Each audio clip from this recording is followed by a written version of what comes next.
स्वाध्याय इयत्ता 7वी विषय विज्ञान पाठ 19वा चुंबकीय क्षेत्राचे गुणधर्म. प्रश्न पहिला, रिकाम्या जागी योग्य शब्द वापरा. औद्योगिक क्षेत्रामध्ये वापरले जाणारे चुंबक बनविण्यासाठी निपरमॅग व एल्गिनो या संमिश्रांचा उपयोग केला जातो. चुंबकीय क्षेत्र पुठ्ठा व पाणी यांमधून आरपार जाऊ शकते.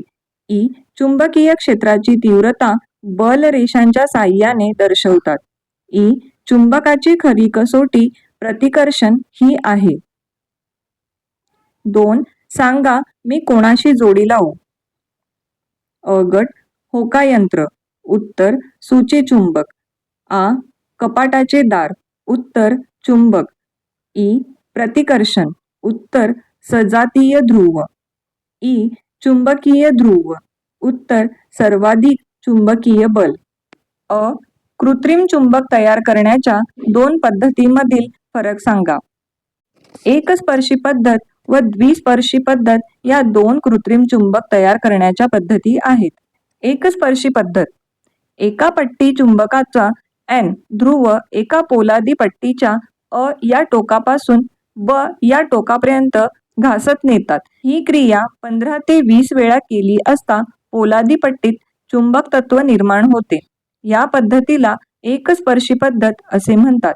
या पद्धतीने निर्माण झालेल्या चुंबक तत्व कमी क्षमतेचे व अल्पकालीन असते. एकस्पर्शी पद्धतीची आकृती. द्विस्पर्शी पद्धत. 2 पट्टीचुंबक घेऊन त्यांचे 2 विजातीय ध्रुव एका पोलादी पट्टीच्या मध्यभागी टेकवून एका चुंबकीय पट्टीचा S ध्रुव अ या टोकाकडे आणि त्याच वेळी दुसऱ्या चुंबकीय पट्टीचा N ध्रुव ब या टोकाकडे घासत नेतात.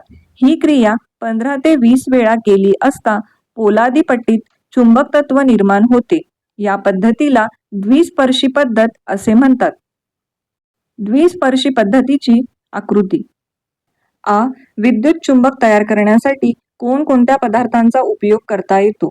उत्तर विद्युत चुंबक तयार करण्यासाठी लोखंडी खिळा, सुमारे 1 मीटर लांब तांब्याची तार, एक बॅटरी आणि टाचण्या या पदार्थांचा उपयोग करता येतो. टीप लिहा. चुंबकीय क्षेत्र. उत्तर चुंबक आपल्या जवळच्या भागात काही अंतरापर्यंत आपला परिणाम दाखवते.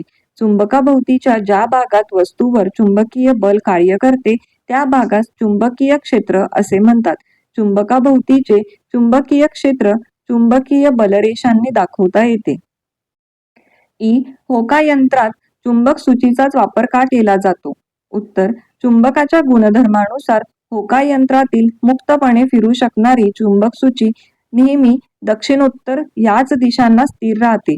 त्यावरून दिशांचे ज्ञान होते. म्हणूनच होकायंत्रात चुंबक सूचीचा वापर करतात. चुंबकीय क्षेत्राची तीव्रता व दिशा कशाच्या साहाय्याने दर्शवली जाते ते आकृतीच्या साहाय्याने स्पष्ट करा. चुंबकीय क्षेत्राची तीव्रता त्या क्षेत्रात असलेल्या चुंबकीय बलरेषांच्या साहाय्याने दर्शवली जाते.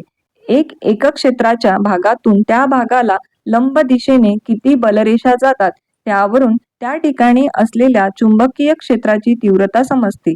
ज्या भागात चुंबकीय क्षेत्राची तीव्रता जास्त असते त्या भागात बलरेषा जास्त एकवटलेल्या असतात. चुंबकीय क्षेत्राची दिशा तेथील चुंबकीय बलरेषांच्या दिशेवरून समजते. चुंबकीय बलरेषा नेहमी उत्तर ध्रुवाकडून दक्षिण ध्रुवाकडे जातात. चुंबकीय क्षेत्राची दिशा देखील अशीच उत्तर ध्रुवाकडून दक्षिण ध्रुवाकडे जात असते. 4. पूर्वीच्या काळी व्यापारी मार्गक्रमण करत असताना चुंबकाचा वापर कशा प्रकारे करत होते याची सविस्तर माहिती लिहा.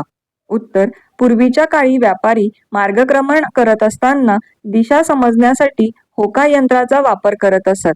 या होकायंत्रात चुंबक सूची वापरलेली असते. ही चुंबक सूची एका तीक्ष्ण टोकावर क्षितिज समांतर प्रतलात मुक्तपणे फिरू शकते. चुंबकाच्या गुणधर्मानुसार प्रवास करताना कोठेही गेले तरी ती नेहमी दक्षिण उत्तर याच दिशेला स्थिर राहते. त्या ठिकाणची उत्तर दिशा कोणती ते समजले की इतर दिशा समजू शकतात. अशा रीतीने भर समुद्रात जिथे सगळीकडे फक्त पाणीच पाणी असते किंवा भर वाळवंटात जिथे सगळीकडे फक्त वाळूच पसरलेली असते, तेथे रात्रीच्या वेळी आकाशातील तारे दिसत नसल्यास दिशा समजणे कठीण असते. अशा वेळी व्यापाऱ्यांना दिशा समजण्यासाठी चुंबकाचा उपयोग करता येतो. असेच व्हिडिओ पाहण्यासाठी आपल्या जीवनीज पेज या चॅनलला अवश्य सबस्क्राईब करा व शेजारील दिलेल्या बेल आयकॉनला देखील क्लिक करा, जेणेकरून आमचे लेटेस्ट व्हिडिओ सर्वात अगोदर आपल्यापर्यंत पोहोचतील.